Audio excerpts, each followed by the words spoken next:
Welcome to TurboSpec Gaming. My name is Joe. My name is Joe. And this is our review for The Last of Us Part 2. The game picks up 4 years after The Last of Us Part 1. You play as Ellie, who is 19 now, and you see her as a person who appears to be coping with survivor's guilt for being immune to the virus. You also sense that her relationship with Joel is rocky for reasons unknown at the beginning of the game. The game starts in Jackson, where you'll meet several new characters to the franchise. Events transpire that lead Ellie on a tale of revenge hunting a group known as the Wolves in Seattle, Washington.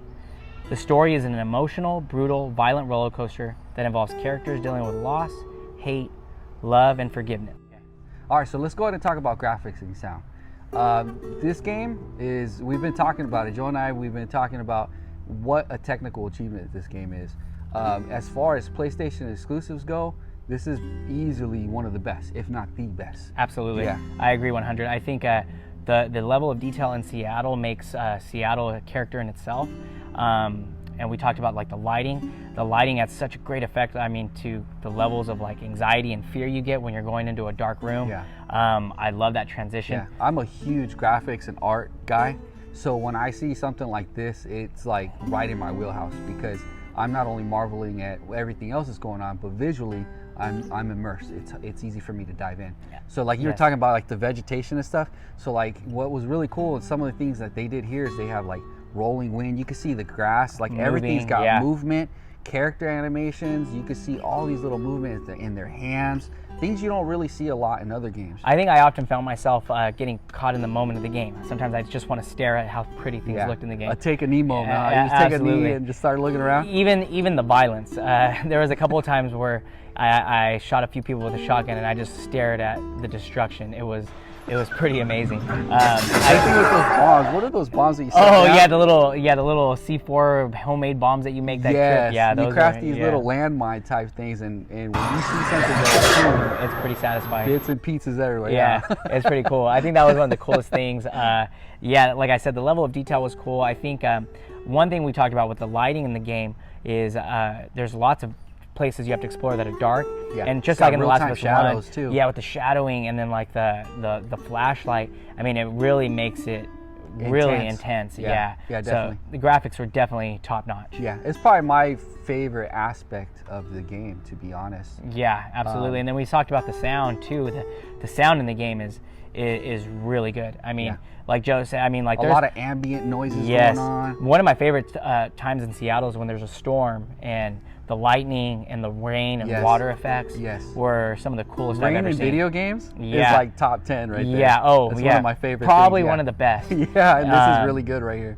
That, and I think I liked the facial animations, the level of detail in the facial animations when Ellie grabs a character and you see like their eyes light up and their face changing as she's like, doing I'd always do that thing where when I grab someone, I pan the camera around. Yeah, so you can see it. So I saw her facial expression she makes. I thought that was like pretty violent. Cool. Yeah, no, that was one of the best things. I think graphically, like we said, this game is definitely top notch. It's nice to see, especially out of an old console like this. But this is kind of why exclusives matter and why they're so important, because these companies are able to just focus on one console and just push it as far as they can. We've seen that with God of War. We've seen that with so many other PlayStation Spider-Man, exclusives. Yeah, absolutely. They look amazing. Yeah, so Last of Us, guys, definitely is top notch when it comes to graphic and sound. The visuals.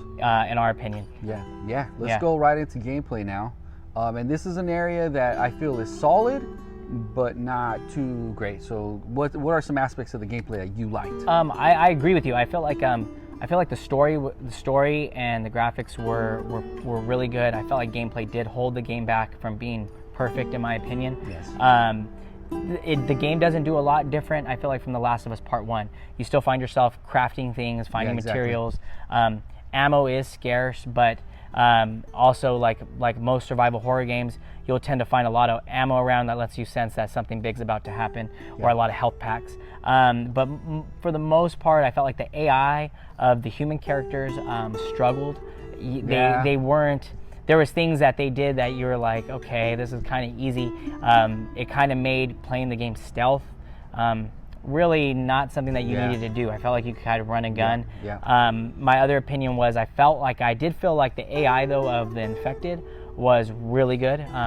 That was really intense, even though inconsistent, like in The Last of Us Part 1, like the clickers, I have no idea how you can sneak up on those things, because as soon as you get close, you could be crawling and they turn around and see you. So there were some things that I felt like were inconsistent with that. Yeah, it was weird. Yeah, because like you're saying, like there wasn't a whole lot of depth. Like you felt like you could only really play one way of this game effectively, and that's it. And then when you would try to go stealth, like the prone wasn't really helpful.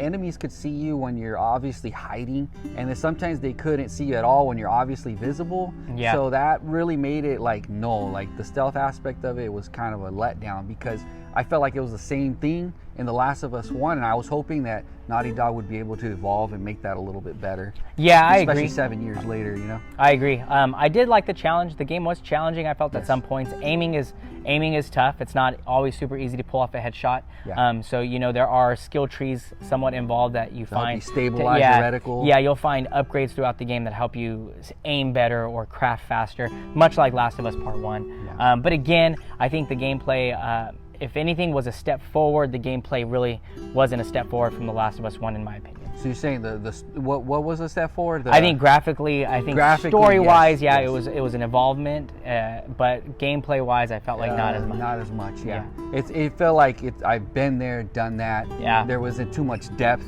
There wasn't a sense of emergence where like, oh, this just happened. Let me do this now. Let me experiment with this. You know, it's very straightforward. Well, and I think very much like to Naughty Dog, like the Naughty Dog formula, I do feel like the game did have some really big action sequences that were really fun to play. Yes. They were really cool. And there were some chase scenes. There was a lot of chase scenes which were really fun. Car chase scenes. Those chase scenes, let's be honest, like they're done better than anything else. Oh man, there was times where I was like, it was almost breathtathing how much fun that was. Oh yeah. Even though the mechanics of it were kind of simple, and maybe some of it was planned to happen as far as like, you know, you didn't really have a lot of freedom. Right. But ultimately, there was about 5 to 6, I think, really big action sequences. Yeah. Like that, and Uncharted moments. Yes. Yeah. And it was really cool. Yeah.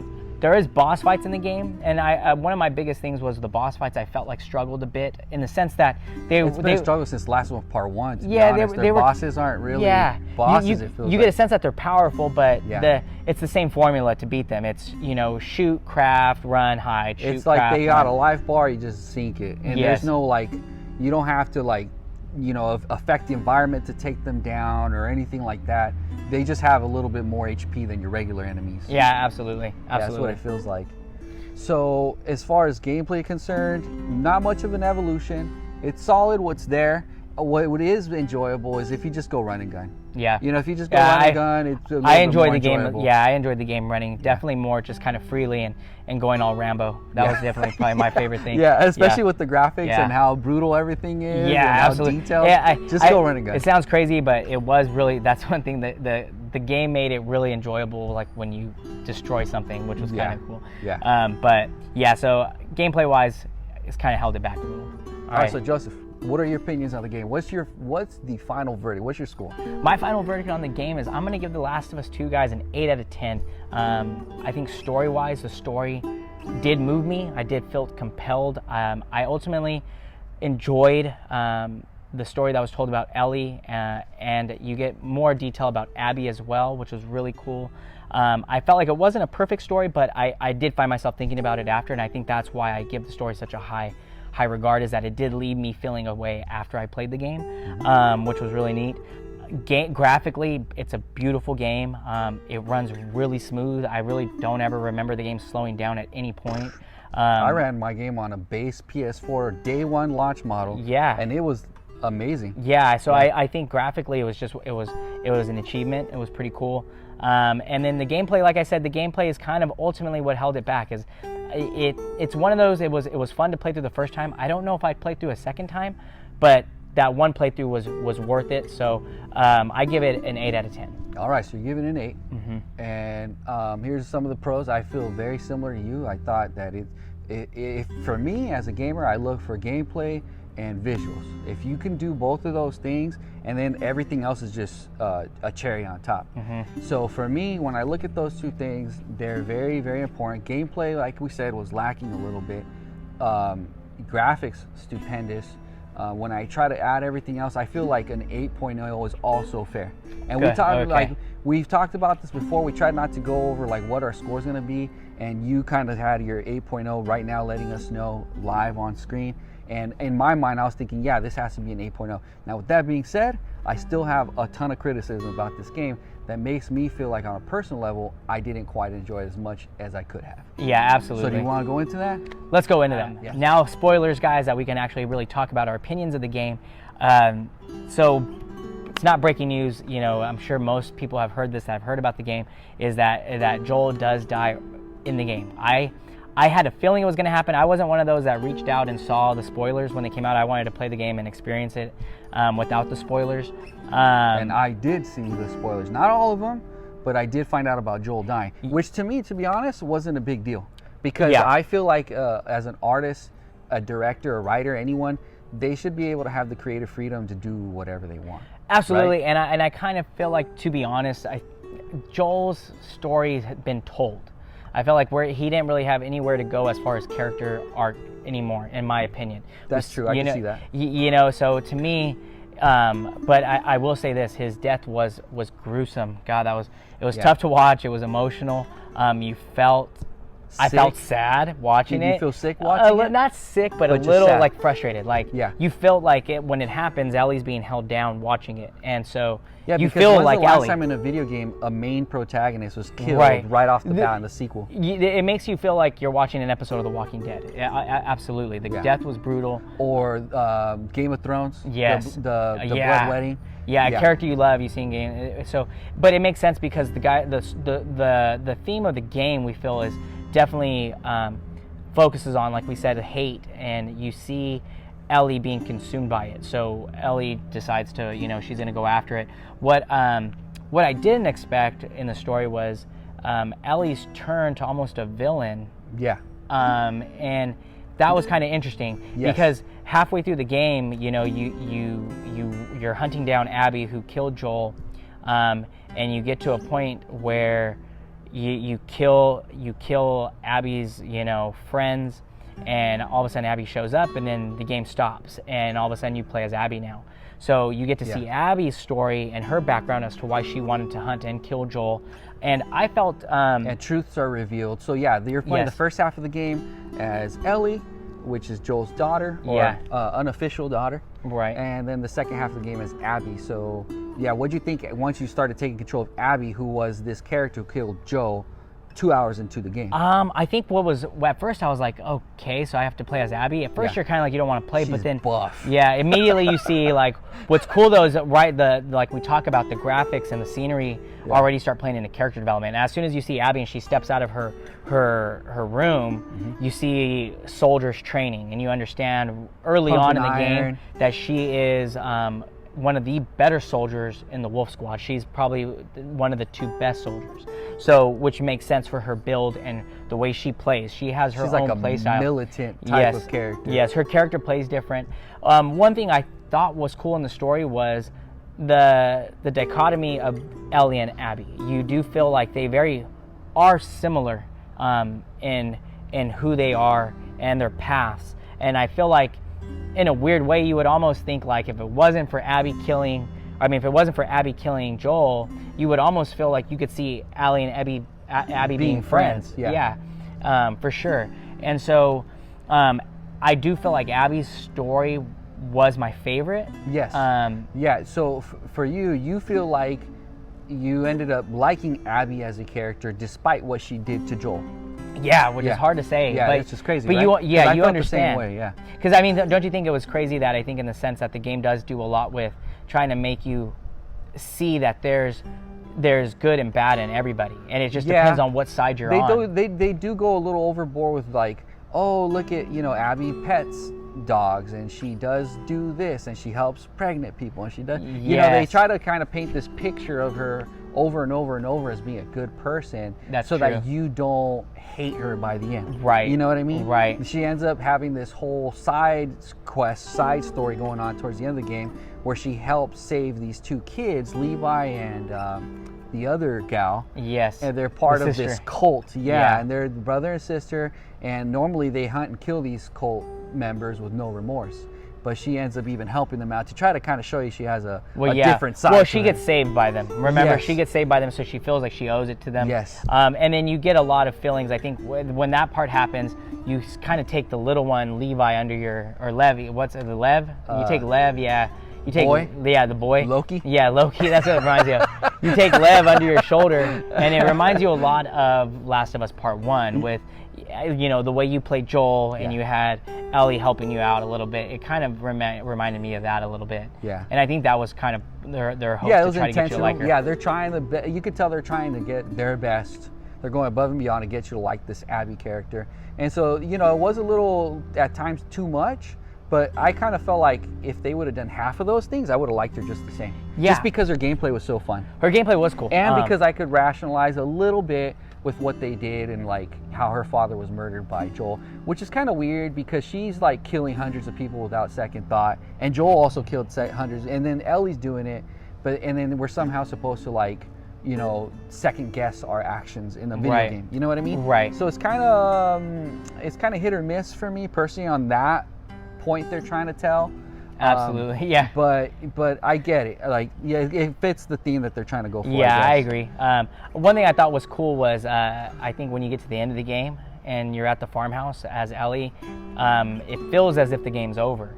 And then all of a sudden, next thing you find yourself in Santa Barbara, which is like a whole new chapter. Yeah, it did. That was really cool, and I think ultimately that made me enjoy the game more because I think if the game was to end at that point where she's on the farm, Dina, I would have been a little let down. I'd been like, okay, there's a lot I still feel like, but it was really cool because you get to see, you know, you play a little bit as Abby in Santa Barbara, and then Ellie goes back, and then that's what happens where kind of Ellie has her turn. Ellie basically is like, I'm gonna leave behind everything, my family that I have now, all this stuff, because I have to go kill this girl, because she's like haunted by the images of Joel's death, and I think she feels almost like she owes it to Joel. Yeah, because I think she feels Joel would do the same for her.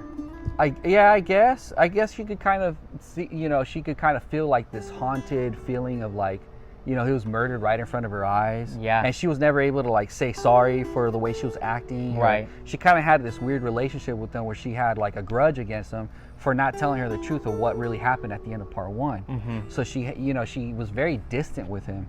It's difficult for me to say, but I really didn't enjoy Ellie as a character because there was too much of that grudge with her against Joel, and then too much back and forth where, you know, she's crying over doing this, and then she's killing hundreds of people with no remorse, and then she's having a happy life with Dina at the very end. She should have just, I felt like if any rational person would have gotten to that point, would have just called it quits, right? Yeah. And been like, okay, I'm good. Like, I got my face beat in by Abby. She got her revenge. She let my girlfriend, at least she let my girlfriend and her baby live.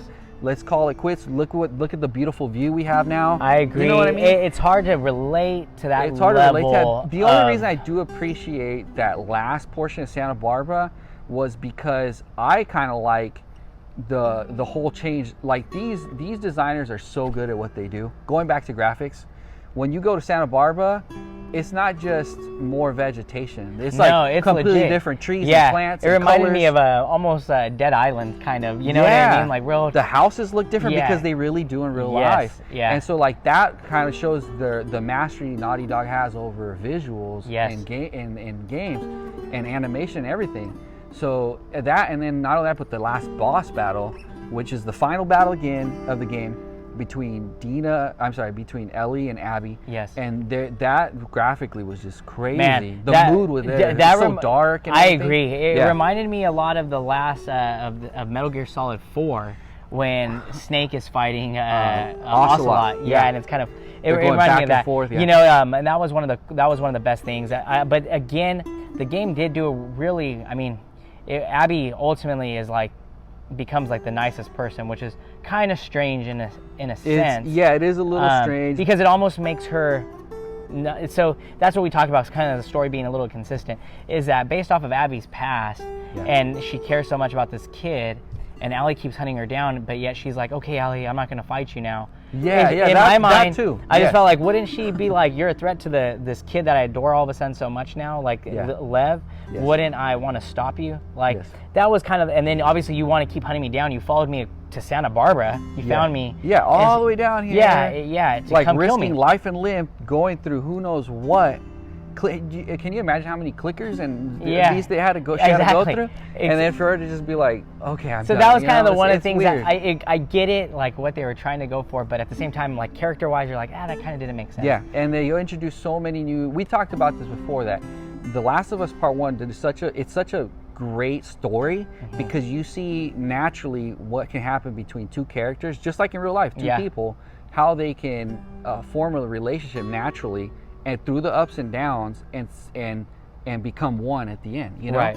And then with this game, you don't have any of that. You're throwing so many new characters, and you don't really have a chance to care for anybody. Even when they die. I agree. So like when Jesse died, I was like, well, no impact. When Manny died, well, no impact. Yeah. When I thought Tommy died, even that, I was like, oh, I guess he died too. And I kind of feel the same way. Yeah. So like, the only death that really felt hard was Joel's. That's it. I agree, and I think if you're gonna compare it, I feel like what they tried to do with Abby and Lev was, maybe kind of like similar to like Kratos and and Atreus. Atreus. You know what I mean? I feel like, but to me, that like you said, I feel like when you, maybe because it was only half the game, but when you have a whole game to focus on two characters forming a relationship, it just flows better. Yes. And so, I agree with you on that. But I will say, I do like some of the themes that were involved. Like I do, it does remind me a la Kill Bill. You know, a dish, or revenge is a dish best served cold. You kind of see that. You see the effects, but ultimately, like Joe said, they only want you to have remorse for killing like certain characters, but throughout the game you're slaughtering hundreds. Yeah. So it kind of. And you know what's weird is that you're killing dogs. I mean, it's like I was like, damn, I didn't even want to kill the dogs, and I was like, they said, I could have swore Naughty Dog said you don't have to kill dogs in this game. Nope. And those damn dogs, they just hunt you down. I couldn't figure out. I couldn't figure out how to kill them. You would have to take them out. Like I said, stealth. You couldn't really play this game stealth, because it was like you get past a bunch of enemies and then they're spawning enemies where there shouldn't be. I felt like that was the case when I'm trying to play it stealth. It was weird. So going back to the Kill Bill reference though, it's funny because the character, what's her name in that movie? It starts with Beatrix. Beatrix? Yeah. She, the difference is she's killing all these people, but it's meant to be an over-the-top story. Right. And so you're just like, heck yeah, like I love this. What is she doing next? But this is trying to be so grounded in reality. Yeah, I agree. That the things she's doing are kind of it's just weird to me. Yeah. So for me, to be honest, like the story was very, very hard to get into. Especially with all the background stuff, all the noise happening before and even during and even now with the release of this game, that it was very, very hard for me to just sink into the story with this, like the way I naturally normally do. Yeah. But even then, it's hard for me to say. Even if I would have never heard the spoilers or anything else, I don't know if I'd feel any different. About the story. We'll see. But overall, I'm so glad. I wasn't going to get this game. I bought almost every PlayStation exclusive. I love them. You talked me into it, and I'm glad I did, because it is, and that's why I gave it an 8. Yeah. Because if I'm to be objective, it is an 8. It's a good grade. It's a good grade, and I'm glad I played. And there were times where I was having fun, But then overall, I'm like, And I think too, it was one of those where I didn't have as much information going in the game about like the director's comments and stuff like that. Even then, I mean, I don't know if it affected how I felt about the game, but I will say, I mean, the game is what we talked about. This game, it's so much of the way you feel about the game involves the story. So if you can't get behind the story, then you may ultimately not like the game, regardless of how good the gameplay stuff is. Yeah. You know what I mean? And maybe not, I don't know, but that's kind of my opinion. Yeah. I did enjoy it.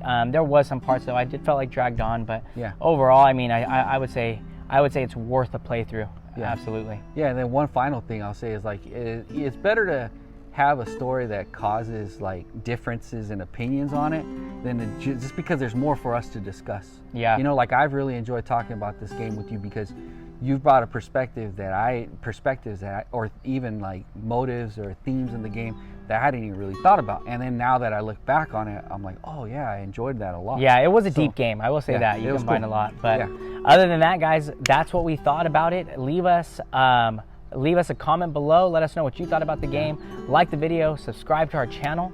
Yep. And Will we do more of these? Yeah, we want to do more of these. This is our first video, so Yeah. hopefully we'll be coming at you guys with some more hot takes on our favorite games. Yeah, Ghost of Tsushima next? Oh yeah, right. What about Iron Man VR? Oh, let's do it, baby. Maybe. All right. Peace.